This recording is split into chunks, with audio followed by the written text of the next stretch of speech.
Didik TV KPM. Okey, baiklah anak-anak murid di rumah sekalian. Okey, hari ini kita akan belajar Sains Tingkatan 2, bab yang ketiga iaitu nutrisi, standard kandungan 3.2 iaitu kepentingan gizi seimbang.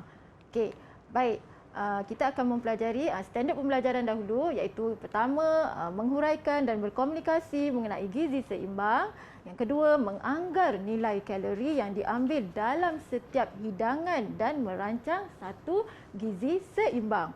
Baik, yang ketiga, boleh membuat kajian dan mewajarkan kepentingan gizi seimbang, senaman dan gaya hidup yang sihat dalam mengekalkan kesihatan tubuh badan. Baik, sangat penting cikgu. Kita masukkan bagaimana gizi seimbang dengan senaman sekali ya. Ya, tepat sekali Hanif. Okey, baik. Seterusnya kita lihat dulu hasil pembelajaran. Okey, pada akhir siaran, murid akan dapat pertama dia boleh menghuraikan apakah maksud gizi seimbang. Yang kedua pula, murid boleh mengenal pasti faktor-faktor keperluan kalori. Yang ketiga, murid boleh menyatakan maksud nilai kalori, menghitung nilai kalori makanan dalam setiap hidangan dan merancang satu gizi seimbang dalam diet seharian. Okey, seterusnya murid juga boleh menyatakan kepentingan gizi seimbang, senaman, gaya hidup yang sihat dalam mengekalkan kesihatan badan. Itulah dia kita punya objektif ataupun hasil pembelajaran. Okey. Cikgu, saya tertanya juga cikgu, apakah maksud gizi seimbang cikgu? Okey, baik, untuk pengetahuan Hanif dan murid-murid di rumah, ini yang kita nak tengok tadi. Okey, gizi seimbang ialah pengambilan pemakanan yang mengandungi kesemua kelas makanan yang diperlukan oleh tubuh badan dalam kuantiti yang betul. Okey, dia ada dua kata kunci iaitu semua kelas makanan dan juga kuantiti yang betul. Okey, baik. Saya rasa murid-murid masih ingat lagi kelas makanan. Okey, yang pertama kita ada karbohidrat, yang kedua kita ada protein, yang ketiga lemak, keempat vitamin, kelima mineral, keenam pelawas dan yang ketujuh adalah air. Okey, baik, seterusnya bagaimana kita nak menentukan bahawa hidangan kita tu mengikut kuantiti yang betul? Jadi kita boleh merujuk kepada piramid makanan yang telah disediakan oleh Kementerian Kesihatan Malaysia. Okey, baik. Yang pertama kita lihat piramid makanan. Kita lihat dia ada 4 aras.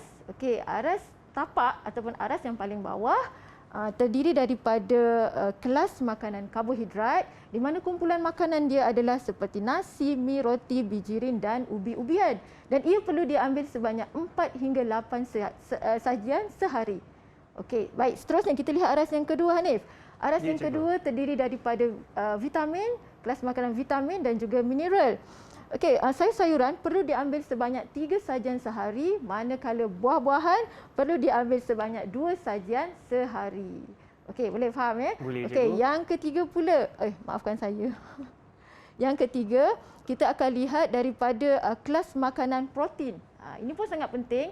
Okey, di antara kumpulan makanan seperti ikan, ayam, daging, kekacang. Okey, makanan ini perlu diambil sebanyak setengah hingga 2 sajian ayam atau daging ataupun telur sehari.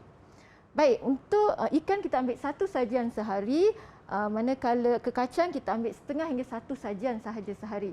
Baik, untuk produk tenusu dan susu juga perlu diambil sebanyak 1 hingga 3 sajian sehari.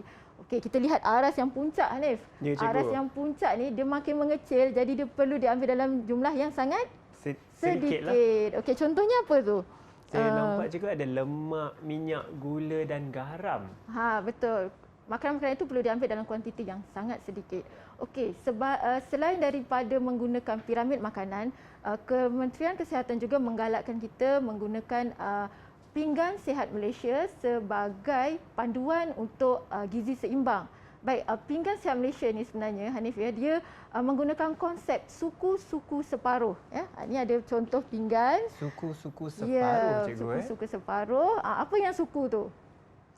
Suku ialah protein. Okey. Suku lagi adalah daripada karbohidrat dan separuh daripada hidangan kita terdiri daripada buah-buahan dan sayur-sayuran. Lebih mudah untuk kita ingat dan saya rasa senang untuk murid-murid praktikkan di rumah cikgu Ya, ketika betul. mengambil makanan. Konsep suku-suku separuh ni digalakkan untuk diambil ketika makan sarapan pagi, makan tengah hari dan juga makan malam. Betul. Itulah dia ya Hanif. Okey, baik. Kita sampai kepada soalan uji minda yang pertama. Okey, Hanif dan juga murid-murid di rumah, boleh tak bantu cikgu Boleh, untuk cikgu. mengenal pasti ya hidangan yang mempunyai gizi seimbang. Tadi kita dah belajar kan Hanif kan? Cuba Hanif pilih. Saya sudah perhatikan tadi, cuba ingat semula daripada suku-suku separuh tadi cikgu. Kalau saya perhatikan di sini, banyak makanan kegemaran saya, tetapi yang saya akan pilih untuk hidangan biar gizi seimbang, saya rasa gambar yang pertama di atas sebelah kiri. Okey, yang pertama nanti kita akan lihat jawapan. Yang seterusnya kedua tu burger nampak sedap juga, tapi nampak saya rasa sedap. kurang sikit, kurang seimbang. Tak seimbang situ Okey, baik, Saya rasa yang seterusnya. ketiga di situ cikgu. Saya nampak ada nasi, ada sayur dan mungkin ayam goreng di sana, sumber protein. Ya, betul. Bawah yang keempat ada teh dengan donat, itu berselera tapi kurang seimbang. Betul. Yang di tengah di bawah tu juga seperti nasi kerabu Ya, dua warna biru macam nasi kerabu dan lebih meriah. Betul cikgu. Perut saya bunyi ni. Saya rasa nasi kerabu itu juga adalah contoh makanan yang biar gizi seimbang. Ya. Dan yang terakhir di hujung sekali seperti yang kadang-kadang saya makan di waktu petang. Tapi saya rasa itu kurang seimbang lah cikgu. So jawapan saya gambar pertama, ketiga dan yang kelima. Okey, baiklah. Sedia murid-murid dengan Hanif, kita tengok jawapan ya. Boleh. Kita lihat yang pertama, Hanif tadi pilih gambar yang pertama. Betul. Mengandungi gizi seimbang, ada sayur, protein dan nasi. Okey, seterusnya Hanif pilih gambar yang kelima. Gambar yang kelima juga mengandungi gizi seimbang. Dan yang ketiga, betul tak gambar ketiga? Yes, betul. Tepat sekali. Okey, jadi disebabkan Hanif dah berjaya menjawab soalan uji minda yang pertama, cikgu nak bagi hadiah. Okey, hadiah yang akan cikgu bagi adalah sebiji apple. Sebiji buah apple. Cikgu akan bagi sebiji apple sebab ia lebih berkhasiat. Okey, Betul. untuk Hanif. Terima kasih. Didik TV KPM